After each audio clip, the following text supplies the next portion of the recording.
अस्सलाम वालेकुम दोस्तों, कैसे हो आप सब। आज की इस वीडियो में हम बात करेंगे कि वीज़ा के लिए अप्लाई करने के लिए कौन कौन से डॉक्यूमेंट्स रिक्वायर होते हैं। वीडियो का आगाज़ करते हैं।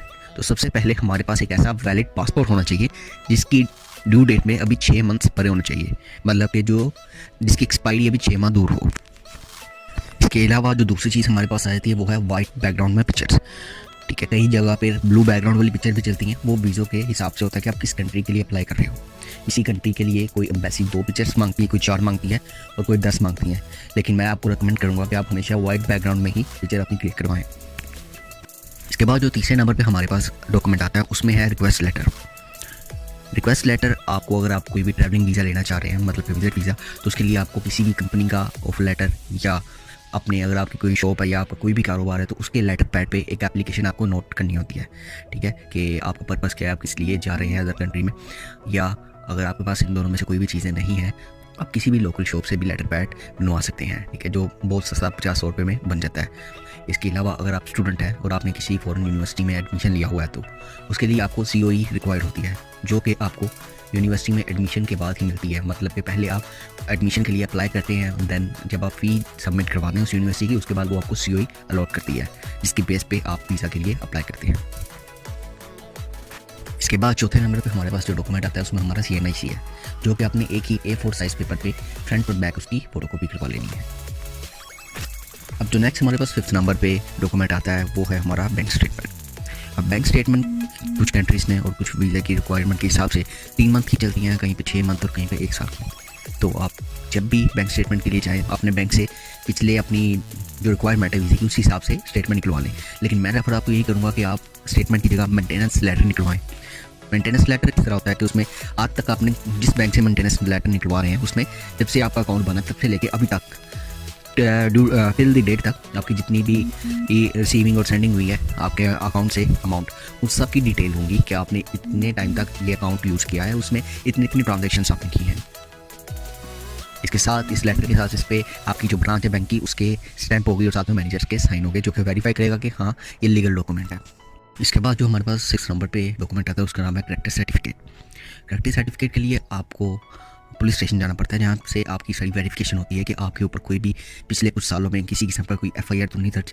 ठीक है, इसके मुताबिक भी मैं एक अलग से वीडियो बना दूंगा कि कैरेक्टर सर्टिफिकेट कैसे दिया जाता है और इसके लिए क्या क्या डॉक्यूमेंट्स रिक्वायर होते हैं। लेकिन वीज़ा फाइल करने के लिए कैरेक्टर सर्टिफिकेट लाजमी होता है, जिसके लिए आपको किसी भी अपने नज़दीकी पुलिस स्टेशन जाके उन्हें बताना पड़ता है कि मैं इस कंट्री जाना चाह रहा हूँ, तो उसके लिए मुझे कैरेक्टर सर्टिफिकेट चाहिए, जो कि वो खुद बना देते हैं पुलिस स्टेशन वाले। इसके लिए क्या क्या डॉक्यूमेंट्स होते हैं और कितने जो है एक्सपेंस आता है वो मैं नेक्स्ट वीडियो में आपको बताऊँगा डिटेल में। इसके बाद जो हमारे पास 7th नंबर पे आता है डॉक्यूमेंट, उसका नाम है FRC form. FRC form family registration certificate है, जो कि हमें नादरा से मिलता है, जिसकी फ़ीस तकरीबन 1000 रुपया है। आप किसी अपने करीबी नादरा के ऑफिस जाके उनसे बआसानी FRC फॉर्म निकलवा सकते हैं। नेक्स्ट इसके बाद जो हमारे पास 8th नंबर पे डॉक्यूमेंट आता है वो है चैम्बर ऑफ कॉमर्स का कार्ड या चैम्बर ऑफ कॉमर्स का सर्टिफिकेट।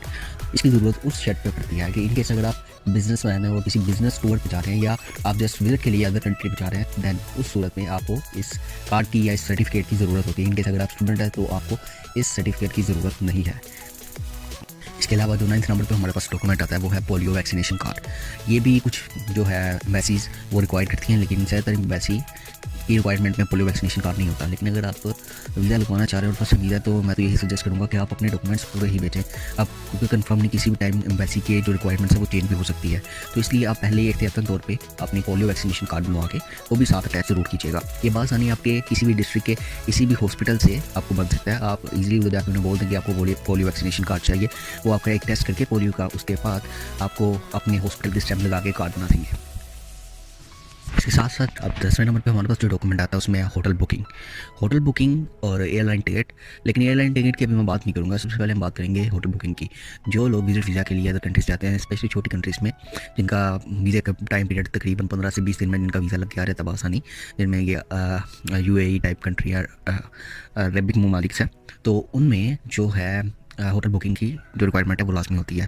क्योंकि जो अदर कंट्रीज़ हैं, मतलब कि अमेरिकन कंट्रीज़ हैं, अमेरिकन यूरोपियन कंट्रीज़, इनमें जो वीज़ा की टाइमिंग है वीज़ा लग के आने की वो तकरीबन 2 से 3 माह तक होती हैं। तो उसके लिए आपको इतनी कोई ख़ास ज़रूरत नहीं होती होटल बुकिंग की। लेकिन जो अपना ये दूसरी कंट्रीज़ हैं, अरबिक मालिक या गल्फ़ की जो कंट्रीज़ हैं, उनके लिए होटल बुकिंग ज़रूरी होती है। तो अगर आप दुबई और सऊदी और इस तरह की कुछ कंट्रीज़ में जाना चाह रहे हैं तो उसके लिए आपको वीज़ा फ़ाइल करने से पहले अपनी होटल बुकिंग लगानी लाज़मी होती है। आप कोई भी hotelbooking.com से बुक कर सकते हैं उधर का रूम, और ऑनलाइन उसकी ट्रांजैक्शन आप अपने वीज़ा की फ़ाइल के साथ, अपने वीज़ा डॉक्यूमेंट्स के साथ अटैच कर सकते हैं। और ये चीज़ बाद में आपकी कैंसिल भी हो जाती है, आपकी जो होटल की बुकिंग हुई होती है, तो इस पर आपने घबराना नहीं है। आपने जैसे अपने डॉक्यूमेंट रिक्वायर करने हैं तो वीज़ा पर्पसेज़। आगे हम बात करते हैं एयरलाइन टिकट की। अगर आप एयरलाइन टिकट भी आप पहले से ही बुक करवाना चाह रहे हैं, मतलब कि अगर आपका प्लान है इसी मंथ में वीज़ा फाइल करके इसी मंथ के एंड में या नेक्स्ट मंथ के स्टार्ट में कहीं गल्फ वाली कंट्रीज़ में जाने का, तो आप आसानी आप booking.com से या booking.com से अपनी टिकट करवा सकते हैं, या किसी और बहुत सी वेबसाइट्स इस टाइम अवेलेबल है इंटरनेट पे, जहाँ से आप इजीली किसी भी एयरलाइन की टिकट बुक करवा सकते हैं, जिसकी रिजर्वेशन एक दिन के लिए होती है मिनिमम। आप नेक्स्ट डे ही जो टिकट है वो कैंसिल भी करवा सकते हैं अपनी। तो जो टोटल डॉक्यूमेंट्स हैं वीज़ा फाइल करने के लिए वो तो यही हैं। अब ये सारे डॉक्यूमेंट्स होते हैं जिनकी बेस पे आपको वीज़ा लगता है। इनकेस अगर आप वीज़ा फाइल करना चाहते हैं और आप इसी तरतीब के साथ अपने सब डॉक्यूमेंट्स के साथ अपना वीज़े के लिए अप्लाई करते हैं, तो मुझे उम्मीद है इंशाल्लाह आपका वीज़ा बआसानी लग जाएगा, किसी किस्म का रिफ्यूल नहीं आएगा। इनकेस अगर आपका कोई पहले रिफ्यूल है या कोई आपका बैंक स्टेटमेंट का मसला है, क्योंकि आजकल बैंक स्टेटमेंट के पे बहुत ज़्यादा केसेस चल रहे हैं, क्योंकि पिछले दिनों ट्रस्ट बैंक और इस तरह के एक दो और भी बैंक है जो आपको फेक बैंक स्टेटमेंट बना के देती थी, वो सब बैन हो गई हैं। तो इनकी वजह से काफ़ी जो एम्बेसीज हैं वो इस चीज़ को अपने बैंक स्टेटमेंट पे काफ़ी फोकस कर रही है कि किसी की बैंक स्टेटमेंट फेक ना हो। इनकेस अगर किसी की बैंक स्टेटमेंट फेक नज़र आ जाती है तो वो उसको जो है उसका वीज़ा रिफ्यूज़ हो जाता है। और इसके साथ साथ अगर आपका करेक्टर सर्टिफिकेट में कोई मसला आता है तो तब भी आपके लिए मसला बन सकता है। लेकिन इनकेस अगर आपका सब कुछ ठीक है, बैंक स्टेटमेंट, करेक्टर सर्टिफिकेट, बाकी ईच एंड एवरीथिंग आपका लीगल है और किसी किस्म का आपके ऊपर कोई केस नहीं, तो इंशाल्लाह आपका वीज़ा लग जाएगा। दुआ में याद रखिएगा और चैनल को सब्सक्राइब कर दीजिए। आपका शुक्रिया। अल्लाह हाफ़िज़।